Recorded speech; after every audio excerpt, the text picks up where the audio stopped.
Hello and welcome to the channel. ನಾನು ರಶ್ಮಿತ್. ಈ ವಿಡಿಯೋದಲ್ಲಿ ನೆಕ್ಸ್ಟ್ ವೀಕ್ಗೆ ಇಂಟ್ರೆಸ್ಟಿಂಗ್ ಆಗಿರುವಂಥ 3 ಚಾರ್ಟ್ಗಳನ್ನು ಸ್ಟಡಿ ಮಾಡೋಣ, 3 ಸ್ಟಾಕ್ಗಳನ್ನು ಸ್ಟಡಿ ಮಾಡೋಣ. ಇವುಗಳು ಮುಂದಿನ ದಿನಗಳಲ್ಲಿ ಯಾವ ರೀತಿ ಪರ್ಫಾರ್ಮೆನ್ಸನ್ನು ಮಾಡ್ಬೋದು ಅನ್ನೋದನ್ನು ಸ್ಟಡಿ ಮಾಡೋಣ. ಈ ವಿಡಿಯೋ ಕೇವಲ ಒಂದು ಎಜುಕೇಷನಲ್ ಪರ್ಪಸ್ಗೋಸ್ಕರ ಯಾವುದೇ ಟ್ರೇಡ್ ರೆಕಮೆಂಡೇಷನ್ ವಿಡಿಯೋ ಅಲ್ಲ. ಮೊದಲನೇ ಚಾರ್ಟ್ ನಾವು ನೋಡ್ತಾ ಇರುವಂಥದ್ದು ಜೈನ್ ರಿಸೋರ್ಸ್ ರೀಸೈಕ್ಲಿಂಗ್ ಲಿಮಿಟೆಡ್ ಅಂತ.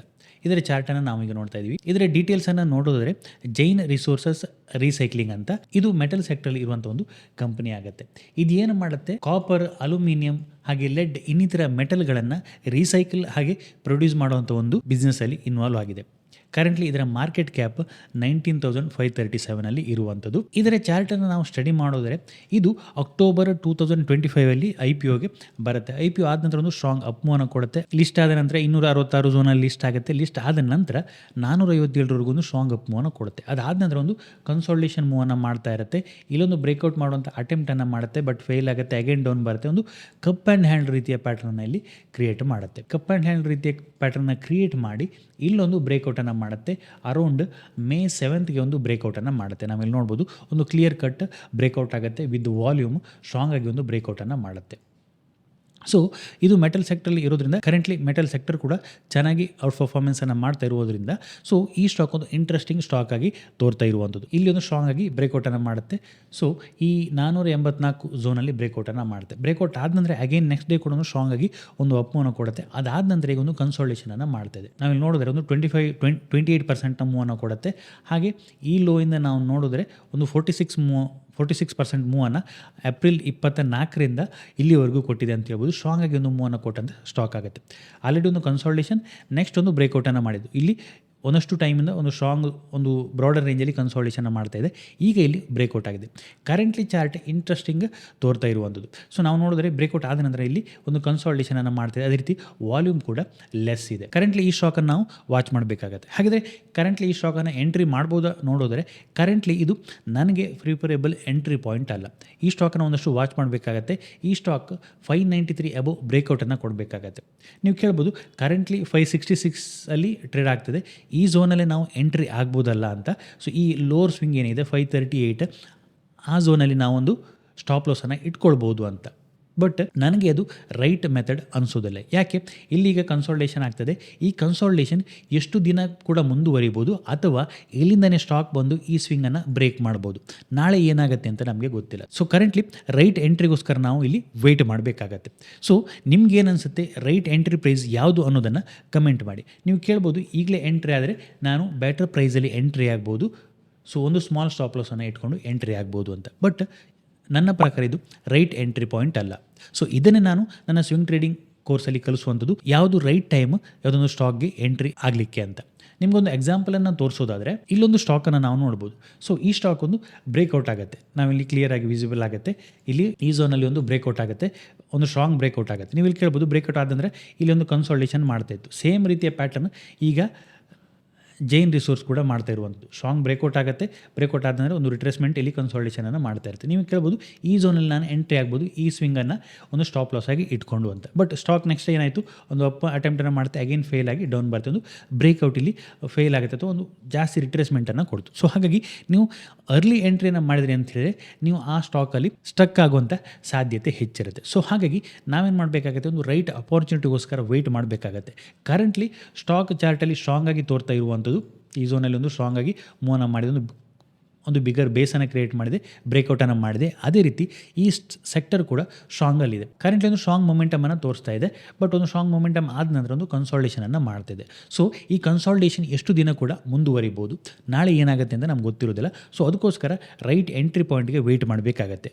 ಸೊ ರೈಟ್ ಎಂಟ್ರಿ ಪಾಯಿಂಟ್ ಏನು ಅನ್ನೋದನ್ನು ಕಮೆಂಟ್ ಮಾಡಿ ತಿಳಿಸಿ. ಯಾವಾಗ ನಮಗೆ ಈ ಸ್ಟಾಕಲ್ಲಿ ಬೆಟರ್ ಎಂಟ್ರಿ ಸಿಗುತ್ತೆ ಅನ್ನೋದನ್ನು ತಿಳಿಸಿ. ಕರೆಂಟ್ಲಿ ಸ್ಟಾಕ್ ಚೆನ್ನಾಗಿದೆ, ಮುಂದಿನ ವಾರದಲ್ಲಿ ನಾವು ಈ ಸ್ಟಾಕನ್ನು ಅಬ್ಸರ್ವ್ ಮಾಡ್ಬೋದು. ನೆಕ್ಸ್ಟ್ ಸ್ಟಾಕ್ ನಾವು ನೋಡ್ತಾ ಇರುವಂಥದ್ದು ಏತರ್ ಎನರ್ಜಿ. ನಿಮ್ಗೆ ಗೊತ್ತಿರ್ಬೋದು ಇದು EV ಸ್ಕೂಟರನ್ನು ಮಾಡ್ತಾ ಇರುವಂಥ ಒಂದು ಕಂಪನಿ ಆಗುತ್ತೆ, ಓಲಾದ ಡೈರೆಕ್ಟ್ ಕಾಂಪಿಟೇಟರ್. ಸೊ ತುಂಬ ಚೆನ್ನಾಗಿ ಪರ್ಫಾರ್ಮೆನ್ಸನ್ನು ಮಾಡ್ತಿರುವಂಥ ಕಂಪನಿ ಆಗುತ್ತೆ. ಮಾರ್ಕೆಟ್ ಕ್ಯಾಪನ್ನು ನಾವು ನೋಡಿದ್ರೆ 35,900 ಕೋಟಿಯಲ್ಲಿ ಮಾರ್ಕೆಟ್ ಕ್ಯಾಪ್ ಇರುವಂಥದ್ದು. ಕರೆಂಟ್ಲಿ ಸ್ಟಿಲ್ ಕಂಪನಿ ಒಂದು ಲಾಸ್ ಮೇಕಿಂಗ್ ಕಂಪನಿ ಆಗುತ್ತೆ, ಬಟ್ ಒಂದು ಕಂಟ್ರೋಲೇಬಲ್ ಲಾಸನ್ನು ಮಾಡ್ಕೊಳ್ತಾ ಇದೆ ಅಂತ ಹೇಳ್ಬೋದು.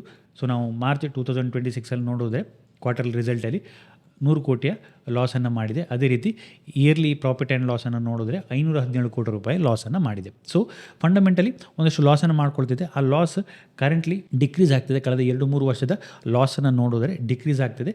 ಸೇಲ್ಸ್ ಡೀಸೆಂಟಾಗಿ ರೈಸ್ ಆಗ್ತಾ ಇದೆ. ಸೊ ಇದರ ಚಾರ್ಟನ್ನು ನಾವು ಅಬ್ಸರ್ವ್ ಮಾಡಿದ್ರೆ ಒಂದು ಸ್ಟ್ರಾಂಗ್ ಆಗಿ ಅಪ್ಮೂವನ್ನು ಕೊಡ್ತಾ ಇರುವಂಥ ಸ್ಟಾಕ್ ಆಗುತ್ತೆ. IPO ಆದ ನಂತರ ಕಂಪ್ಲೀಟಾಗಿ ಒಂದು ಅಪ್ಮೂವನ್ನು ಕೊಡ್ತಾ ಇರುವಂಥ ಸ್ಟ್ರಾಂಗ್ ಆಗಿ ಅಪ್ಮೂವನ್ನು ಕೊಡ್ತಾ ಇರುವಂಥ ಸ್ಟಾಕ್ ಆಗುತ್ತೆ. ಒಂದು ಬೇಸನ್ನು ಕ್ರಿಯೇಟ್ ಮಾಡುತ್ತೆ, ನೆಕ್ಸ್ಟ್ ಒಂದು ಬ್ರೇಕ್ಔಟನ್ನು ಮಾಡುತ್ತೆ, ನೆಕ್ಸ್ಟ್ ಒಂದಷ್ಟು ಟೈಮ್ ಇಲ್ಲಿ ಕನ್ಸಾಲಿಡೇಷನನ್ನು ಮಾಡುತ್ತೆ. ನಾವಿಲ್ಲಿ ನೋಡ್ಬೋದು ಇಲ್ಲಿ ಒಂದು ಹೈಯನ್ನು ಮಾಡುತ್ತೆ. ಅದಾದ ನಂತರ ಆ ಝೋನನ್ನು ಬ್ರೇಕ್ ಮಾಡಲಿಲ್ಲ, ಒಂದು ಕನ್ಸಾಲಿಡೇಷನನ್ನು ಮಾಡ್ತಿತ್ತು. ಲೋವರ್ ಎಂಡಲ್ಲಿ 590, ಅದೇ ರೀತಿ ಹೈಯರ್ ಎಂಡಲ್ಲಿ 790 ಝೋನ್ ಏನಾಗುತ್ತೆ, ಒಂದು ರೇಂಜ್ ಆಗುತ್ತೆ. ಆ ಝೋನಲ್ಲಿ ಒಂದಷ್ಟು ಹೊತ್ತು ಕನ್ಸಾಲಿಡೇಷನನ್ನು ಮಾಡ್ತಿತ್ತು. ನೆಕ್ಸ್ಟ್ ಇಲ್ಲೊಂದು ಬ್ಯೂಟಿಫುಲ್ ಬ್ರೇಕ್ಔಟನ್ನು ಮಾಡುತ್ತೆ. ನಾವಿಲ್ಲಿ ನೋಡ್ಬೋದು ಈ ಝೋನಲ್ಲಿ 790 ಝೋನಲ್ಲಿ ಒಂದು ಬ್ಯೂಟಿಫುಲ್ ಬ್ರೇಕ್ಔಟನ್ನು ಮಾಡುತ್ತೆ. ಬ್ರೇಕ್ಔಟ್ ಆದ ನಂತರ ಒಂದು ಅಪ್ಮೂವನ್ನು ಕೊಡುತ್ತೆ. ನೆಕ್ಸ್ಟ್ ಒಂದು ಕನ್ಸಾಲಿಡೇಷನ್ ಈಗ ಮಾಡ್ತಾ ಇದೆ ಅಂತ ಹೇಳ್ಬೋದು. ಸೊ ಈ ಸ್ಟಾಕ್ ಇಂಟ್ರೆಸ್ಟಿಂಗ್ ಸ್ಟಾಕ್ ಆಗುತ್ತೆ ನೆಕ್ಸ್ಟ್ ವೀಕ್ಗೆ ಅಥವಾ ಮುಂದಿನ ದಿನಗಳಲ್ಲಿ. ಇಲ್ಲಿ ನಾವು ಅಬ್ಸರ್ವ್ ಮಾಡಬೇಕಾಗಿರುವಂಥದ್ದು, ನಾವು ನೋಡಿದಾಗ ಕರೆಂಟ್ಲಿ ಇಲ್ಲಿ ಒಂದು ಬ್ರೇಕ್ಔಟ್ ಆದ ನಂತರ ಹೈಯನ್ನು ಏನು ಮಾಡುತ್ತೆ, 946-47 ಝೋನಲ್ಲಿ ಒಂದು ಹೈಯನ್ನು ಮಾಡುತ್ತೆ. ಅದಾದ ನಂತರ ಆ ಲೆವೆಲ್ಗೆ ರೀಚ್ ಆಗುತ್ತೆ. ಅಲ್ಲಿ ಆ ಝೋನ್ಗಿಂತ ಮೇಲೆ ಸ್ಟ್ರಾಂಗ್ ಆಗಿ ಸಸ್ಟೈನ್ ಆಗಲಿಕ್ಕೆ ಅಲ್ಲಿ ಫೇಲ್ ಆಗ್ತಾಯಿದೆ ಅಂತ ಹೇಳ್ಬೋದು. ಇಲ್ಲಿ ಒಮ್ಮೆ ಹೈಯನ್ನು ಆ ಲೆವೆಲ್ಗಿಂತ ಮೇಲೆ ಒಂದು ಹೈಯನ್ನು ಕ್ರಿಯೇಟ್ ಮಾಡುತ್ತೆ, ಬಟ್ ಅಗೇನಲ್ಲಿ ಕ್ಲೋಸಿಂಗನ್ನು ಮಾಡಲಿಕ್ಕೆ ಫೇಲ್ ಆಗುತ್ತೆ. ಸೊ ಸ್ವಲ್ಪ ಹೈಯರ್ ಹೈಯನ್ನು ಮಾಡ್ತಿದೆ, ಒಂದು ಫ್ಲ್ಯಾಟ್ ಬೇಸ್ಗಿಂತಲೂ ಒಂದು ಹೈಯರ್ ಹೈಯಲ್ಲಿ ಒಂದು ಬೇಸನ್ನು ಕ್ರಿಯೇಟ್ ಮಾಡ್ತೈತೆ ಅಂತ ಹೇಳ್ಬೋದು. ಸೊ ಇಂಪಾರ್ಟೆಂಟ್ ಇರುವಂಥದ್ದು 990 ಝೋನ್ ಏನಾಗುತ್ತೆ, ಇಂಪಾರ್ಟೆಂಟ್ ಆದ ಝೋನ್ ಆಗುತ್ತೆ. ಈ ಝೋನ್ ಇಂಪಾರ್ಟೆಂಟ್ ಆಗುತ್ತೆ. ಇಲ್ಲಿ ಹೈಯನ್ನು ಮಾಡ್ಕೊಂಡು ರಿಜೆಕ್ಷನನ್ನು ಫೇಸ್ ಮಾಡ್ತಾ ಇರುವಂಥದ್ದು. ಸೊ ಆ ಝೋನನ್ನು ನಾವು ಅಬ್ಸರ್ವ್ ಮಾಡಬೇಕಾಗತ್ತೆ. ಈ 990 ಝೋನ್ಗಿಂತ ಮೇಲೆ ಒಂದು ಸ್ಟ್ರಾಂಗ್ ಕ್ಲೋಸಿಂಗನ್ನು ಕೊಡ್ತು ಅಂತ ಹೇಳಿದ್ರೆ ಆಗ ಬೆಟರ್ ಆಗುತ್ತೆ. ಒಂದು ಬ್ರೇಕ್ಔಟ್, ನೆಕ್ಸ್ಟ್ ಒಂದು ಕನ್ಸಾಲಿಡೇಷನ್, ಅಗೇನ್ ಒಂದು ಬ್ರೇಕ್ಔಟ್ ಆಗುತ್ತೆ. ಸೊ ಲೋವರ್ ಲೆವೆಲ್ ಇಂಪಾರ್ಟೆಂಟ್ ಇರುವಂಥ ಸಪೋರ್ಟ್ 890 ಝೋನೇ ಆಗುತ್ತೆ. ಇಲ್ಲಿ ಹೈಯರ್ ಲೋಗಳನ್ನು ಮಾಡಿಕೊಂಡು ಅಪ್ಮೂವನ್ನು ಕೊಡ್ತಾ ಇರುವಂಥದ್ದು. ಪ್ರತಿ ಸಲ ಅಪ್ ಹೋಗುತ್ತೆ, ರಿಜೆಕ್ಟ್ ಆಗಿ ಡೌನ್ ಬರುತ್ತೆ, ಸಪೋರ್ಟ್, ಅಗೇನ್ ಅಪ್ ಹೋಗುತ್ತೆ, ಸಪೋರ್ಟ್, ಅಗೇನ್ ಅಪ್ ಹೋಗುತ್ತೆ, ಇಲ್ಲಿ ಸಪೋರ್ಟ್, ಹೈಯರ್ ಲೋಗಳನ್ನು ಮಾಡಿಕೊಂಡು ಪ್ರೈಸ್ ಅಪ್ಮೂವನ್ನು ಕೊಡ್ತಾ ಇರುವಂಥದ್ದು. ಸೊ ಹಾಗಾಗಿ ಇನ್ ಕೇಸ್ ಈ ಲೇಟೆಸ್ಟ್ ಸ್ವಿಂಗ್ ಲೋ ಏನಾಗುತ್ತೆ 890, ಅದು ಬ್ರೇಕ್ ಆದಾಗ ಅಲ್ಲಿ ಸ್ಟ್ರಕ್ಚರ್ ಬ್ರೇಕ್ ಆಗ್ಬೋದು. ಅದೇ ರೀತಿ ಅದು ನೆಗೆಟಿವ್ ಆಗಿ ಒಂದಷ್ಟು ರಿಟ್ರೇಸ್ಮೆಂಟ್ ಅಥವಾ ಕನ್ಸಾಲಿಡೇಷನ್ ಅಗೇನ್ ಮುಂದುವರಿಬೋದು. ಸ್ಟ್ರಾಂಗ್ ಕ್ಲೋಸಿಂಗ್ ಎಬೋ 990 ಈ ಸ್ಟಾಕಲ್ಲಿ ಇಂಟ್ರೆಸ್ಟಿಂಗ್ ಆದ ಲೆವೆಲ್ ಆಗುತ್ತೆ. ಅದನ್ನು ನಾವು ನೆಕ್ಸ್ಟ್ ವೀಕ್ ವಾಚ್ ಮಾಡಬೇಕಾಗುತ್ತೆ. ಸ್ಟ್ರಾಂಗ್ ಆಗಿ ಒಂದು ಅಪ್ ಟ್ರೆಂಡಲ್ಲಿ ಇರುವಂಥ ಸ್ಟಾಕ್ ಆಗುತ್ತೆ. ಕರೆಂಟ್ಲಿ ಒಂದು ಪಾಸನ್ನು ಮಾಡ್ಕೊಂಡು ಅಥವಾ ಕರೆಂಟ್ಲಿ ಒಂದು ಕನ್ಸಾಲಿಡೇಷನನ್ನು ಮಾಡ್ತಾ ಇದೆ. ಇದರ ವೀಕ್ಲಿ ಚಾರ್ಟನ್ನು ನೋಡಿದ್ರೆ ಹೈಯರ್ ಲೆವೆಲ್ಲಿ ಸ್ವಲ್ಪ ರಿಜೆಕ್ಷನ್ ಬರ್ತಾ ಇರುವಂಥದ್ದು ನಾವು ನೋಡಿದಾಗ ಕಳೆದ 3-4 ವಾರದಿಂದ ಹೈಯರ್ ಲೆವೆಲ್ ರಿಜೆಕ್ಷನನ್ನು ಕೊಡ್ತಾ ಇದೆ. ಸೊ ಅದಕ್ಕೆ ಇಂಪಾರ್ಟೆಂಟ್ ಆಗುವಂಥದ್ದು 990 ಲೆವೆಲ್. ಈ ಝೋನ್ಗಿಂತ ಮೇಲೆ ಒಂದು ಸ್ಟ್ರಾಂಗ್ ಕ್ಲೋಸಿಂಗನ್ನು ಕೊಟ್ಟಾಗ ಅದು ಪಾಸಿಟಿವ್ ಆಗುತ್ತೆ ಸ್ಟಾಕ್ಗೆ.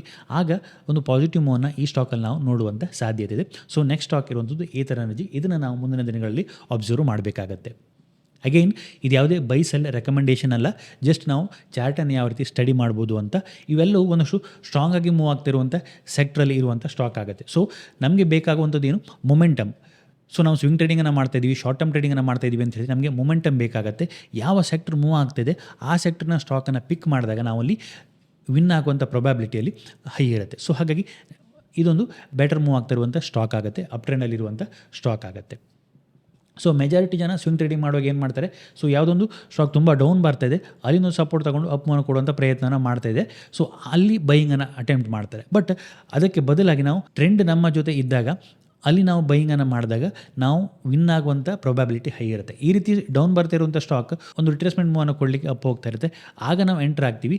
ಅಲ್ಲಿ ಅಗೇನ್ ಆ ರಿಟ್ರೇಸ್ಮೆಂಟ್ ಮೂವ್ ಮುಗಿದಾಗ ಅಗೇನ್ ಸ್ಟಾಕ್ ಡೌನ್ ಟ್ರೆಂಡ್ಗೆ ಕಂಟಿನ್ಯೂ ಆಗುತ್ತೆ. ಸೊ ಟ್ರೆಂಡ್ ಯಾವ ಸೈಡ್ ಇರುತ್ತೆ ಆ ಸೈಡ್ ನಾವು ಇದ್ದಾಗ ನಮ್ಮ ವಿನ್ ಆಗುವಂಥ ಪ್ರೊಬ್ಯಾಬಿಲಿಟಿಯಲ್ಲಿ ಹೈ ಇರುತ್ತೆ. So second stock Ather Energy ಆಯಿತು.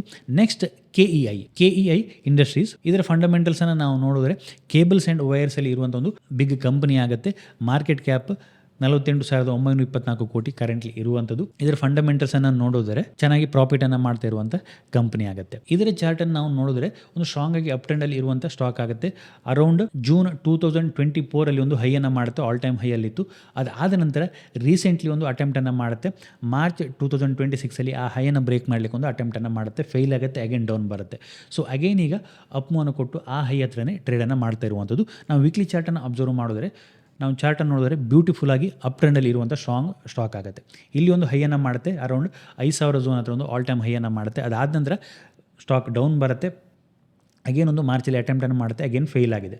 ಸೊ ಈಗ ಫೇಲ್ ಆಗಿ ಡೌನ್ ಬಂದಾಗ ಪ್ರೀವಿಯಸ್ ಸ್ವಿಂಗ್ ಲೋ ಹತ್ರ ಬರಲಿಲ್ಲ, ಅದು ಅಗೇನ್ ಅಪ್ ಹೋಗ್ತಾ ಇದೆ. ಸೊ ಇಲ್ಲಿ ಇಂಪಾರ್ಟೆಂಟ್ ಇರುವಂಥದ್ದು 5,300 ಝೋನ್ ಇಂಪಾರ್ಟೆಂಟ್ ಆದ ಲೆವೆಲ್ ಆಗುತ್ತೆ. ನಾವು ವೀಕ್ಲಿ ಚಾರ್ಟನ್ನು ಅನಲೈಸ್ ಮಾಡಿದ್ರೆ, ಶಾರ್ಟ್ ಟರ್ಮ್ಗೆ ಅನಲೈಸ್ ಮಾಡಿದ್ರೆ, ಸೊ ಸ್ಟ್ರಾಂಗ್ ಆಗಿ ಅಪ್ ಮೂವ್ ಒಂದು ರಿಜೆಕ್ಷನ್ ಫೇಸ್ ಮಾಡುತ್ತೆ, ಡೌನ್ ಬರುತ್ತೆ, ಸ್ಟ್ರಾಂಗ್ ಸೆಲ್ ಅಪ್ ಆಗುತ್ತೆ, ಒಂದು ಸಪೋರ್ಟನ್ನು ಪಡ್ಕೊಳ್ಳುತ್ತೆ, ಅಪ್ ಹೋಗುತ್ತೆ, ಇಲ್ಲಿ ಅಗೇನ್ ಒಂದು ಬ್ರೇಕ್ ಮಾಡೋಂಥ ಅಟೆಂಪ್ಟ್ ಆಗುತ್ತೆ, ಫೇಲ್ ಆಗುತ್ತೆ, ಡೌನ್ ಬರುತ್ತೆ. ಡೌನ್ ಬಂದಾಗ ಇಲ್ಲಿ ಏನೊಂದು ರಿಜೆಕ್ಷನನ್ನು ಫೇಸ್ ಮಾಡಿತ್ತು, ಆ ಸ್ವಿಂಗ್ ಲೋ ಹತ್ತಿರ ಬರಲಿಲ್ಲ, ಅದಕ್ಕಿಂತ ಮುಂಚೆನೇ ರಿಜೆಕ್ಟ್ ಆಗಿ ಅಪ್ ಹೋಗುತ್ತೆ. ಅರೌಂಡ್ 3950 ಝೋನ್ ಹತ್ರನೇ ರಿಜೆಕ್ಟ್ ಆಗಿ ಅಪ್ ಹೋಗಿ ಇಲ್ಲಿ ಈಗ ಕನ್ಸಾಲಿಡೇಷನನ್ನು ಮಾಡ್ತದೆ. ಸೊ ನೆಕ್ಸ್ಟ್ 5300 ಝೋನ್ಗಿಂತ ಮೇಲೆ ಈ ಸ್ಟಾಕ್ ಸಸ್ಟೈನ್ ಆಗ್ತಾ ಇತ್ತು ಅಂತೇಳಿ ಅಗೇನ್ ನೆಕ್ಸ್ಟ್ ಬುಲ್ ರನ್ಗೆ ರೆಡಿ ಆಗ್ತಾ ಇರ್ಬೋದು, ಅಲ್ಲಿಂದೊಂದು ನೆಕ್ಸ್ಟ್ ರ್ಯಾಲಿಯನ್ನು ಮಾಡುವಂಥ ಸಾಧ್ಯತೆ ಇದೆ. ಸೊ ಈ ಸ್ಟಾಕಲ್ಲಿ KEI ಇಂಡಸ್ಟ್ರಿಯಲ್ಲಿ ನಾವು 5300 ಝೋನನ್ನು ವಾಚ್ ಮಾಡಬೇಕಾಗುತ್ತೆ ವೀಕ್ಲಿ ಬೇಸಿಸಲ್ಲಿ.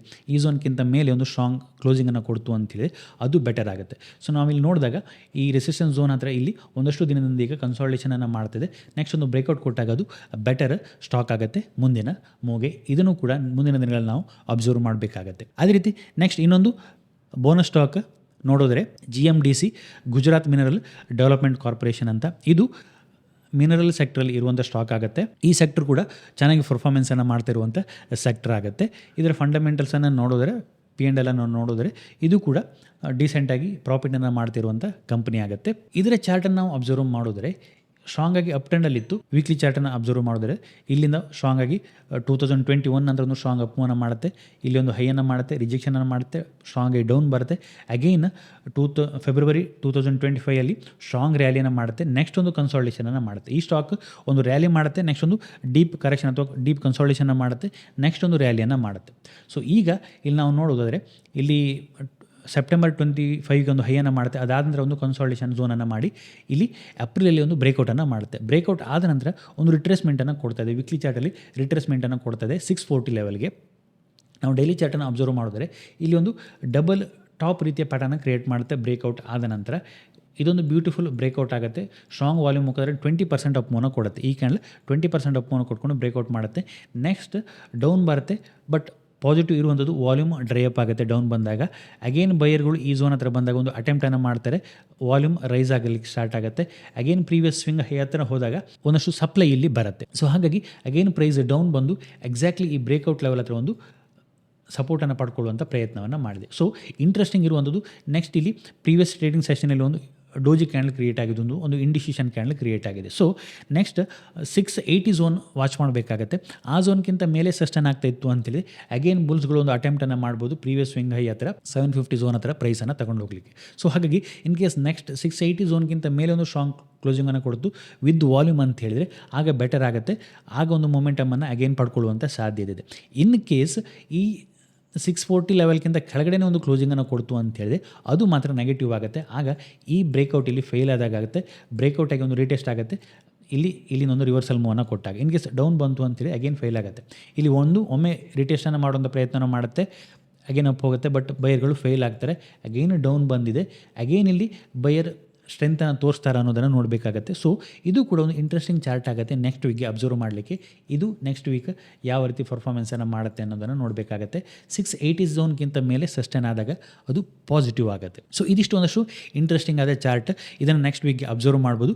ಯಾವುದೇ ಬೈ ಸೆಲ್ ರೆಕಮೆಂಡೇಷನ್ ಅಲ್ಲ, ಯಾವ ರೀತಿ ನಾವು ಚಾರ್ಟನ್ನು ಸ್ಟಡಿ ಮಾಡಿಕೊಂಡು ಸ್ವಿಂಗ್ ಟ್ರೇಡಿಂಗ್ ಅಥವಾ ಶಾರ್ಟ್ ಟರ್ಮ್ ಟ್ರೇಡಿಂಗನ್ನು ಮಾಡ್ಬೋದು ಅನ್ನೋದಕ್ಕೆ ಒಂದಷ್ಟು ಚಾರ್ಟ್ ಅನಾಲಿಸಿಸ್. ಮುಂದಕ್ಕೆ ಕೂಡ ಇದೇ ರೀತಿಯ ಚಾರ್ಟ್ ಅನಾಲಿಸಿಸನ್ನು ವೀಕ್ಲಿ ಬೇಸಿಸಲ್ಲಿ ಮಾಡಬೇಕು ಅಂತ ಹೇಳಿದರೆ ಕಮೆಂಟ್ ಮಾಡಿ. ಅದೇ ರೀತಿ ನಿಮ್ಮ ಚಾರ್ಟನ್ನು ಅನಾಲಿಸಿಸ್ ಮಾಡಬೇಕು ಅಂತ ಹೇಳಿದ್ರು ಕೂಡ ಕಮೆಂಟ್ ಮಾಡಿ. ಮುಂದಿನ ದಿನಗಳಲ್ಲಿ ನಿಮ್ಮ ಕ್ವಶನನ್ನು ತಗೊಂಡು ಚಾರ್ಟ್ ಅನಾಲಿಸಿಸ್ ಮಾಡುವಂಥ ಪ್ರಯತ್ನವನ್ನು ಕೂಡ ಮಾಡ್ತೀನಿ. ನಿಮಗೇನಾದರೂ ಈ ವಿಡಿಯೋ ಇಷ್ಟ ಆಯಿತು ಅಂದರೆ ಲೈಕ್ ಮಾಡಿ, ನಿಮ್ಮ ಸಜೆಷನ್ಸನ್ನು ಕಮೆಂಟ್ ಮಾಡಿ. ಇನ್ನೂ ಹೆಚ್ಚಿನ ವಿಡಿಯೋಗಳಿಗಾಗಿ ನಮ್ಮ ಯೂಟ್ಯೂಬ್ ಚಾನಲ್ ಸಬ್ಸ್ಕ್ರೈಬ್ ಮಾಡ್ಕೊಳ್ಳಿ. Thank you.